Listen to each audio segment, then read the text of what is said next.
I thank the chairman and thank the panel for being here today. Ms. Goodwin, I'll start with you. I've met with many groups over the years who have stressed the importance of instituting a nationwide prescription database. As you know or may know, Tennessee borders 8 different states, and the congressional district I represent borders 2. This poses a unique problem because in the absence of a nationwide prescription database, drug abusers in my district will frequently get a prescription for an opioid in Tennessee and then simply cross the border into Alabama or Georgia and attempt to fill another. What steps are you taking to address this problem?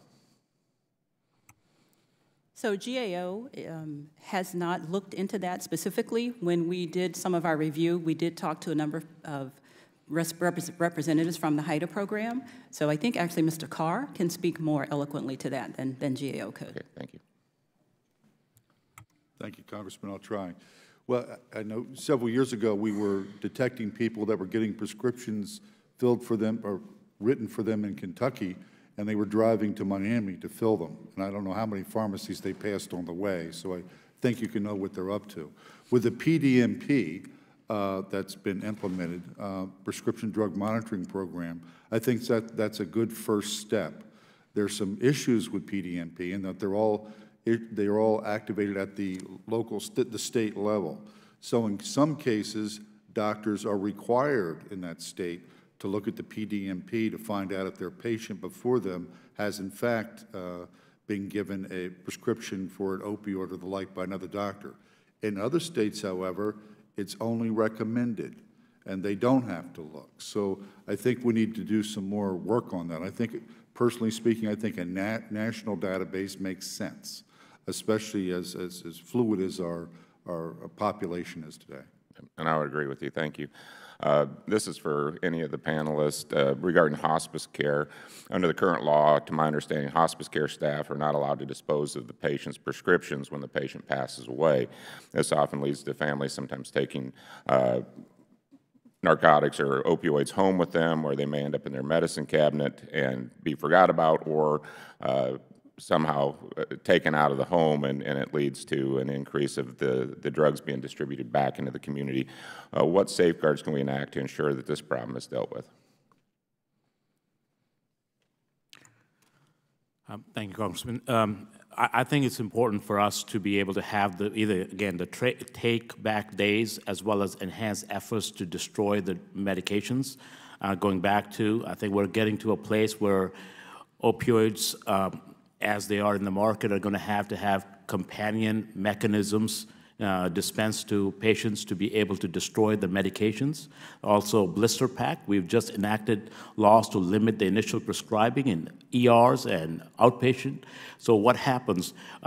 We would like to see blister packs for 3 days or 7 days use, and then a parallel system where they can put in a package and destroy it. So I think that technology is needed. I just want to add to nationalizing. I just want to be real careful about that, because we need systems that will connect state PDMPs with other state PDMPs rather than federalizing or nationalizing, because we're able to use our data in ways, creative ways in advance as a laboratory in states that would be a little bit difficult from federalizing the PDMP. Congressman, I'll just add that FDA, I think Dr. Gupta is absolutely correct. FDA is looking into this blister pack idea, and I think that's very, very promising. To your point, there are 15 billion pills of opioids dispensed every year.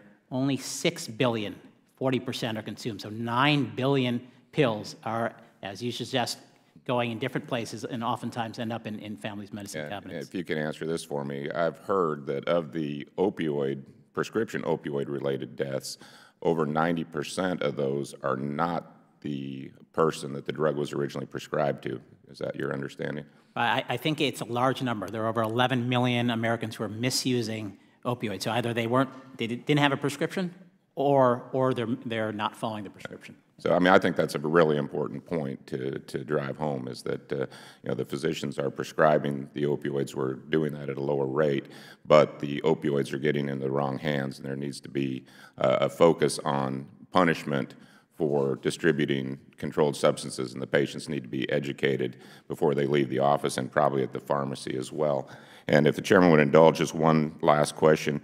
I recently met with a group of pharmacists that explained to me how e-prescribing can prevent overprescribing opioids by allowing healthcare providers to see patients' medication history at the point of care, thereby helping them determine if patients are doctor shopping. Have any of you all been paying attention to this movement in states towards electronic prescribing for controlled substances, and if so, have the results been positive?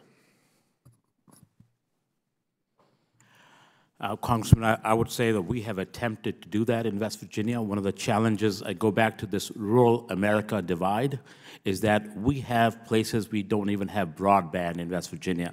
We have places where physicians rely on fax to transmit data. So I think this links to another issue that we really have, which is e-prescribing is only as good as the ability to get to our practices in sometimes very rural parts of the state, and that's a limiting factor. But we do have some type, but it's very hard to be more robust in that. I thank the panel for their expertise. I yield back, Chairman. Gentleman yields back. Mr. DesJarlais. Thank you, Mr. Chairman. I want to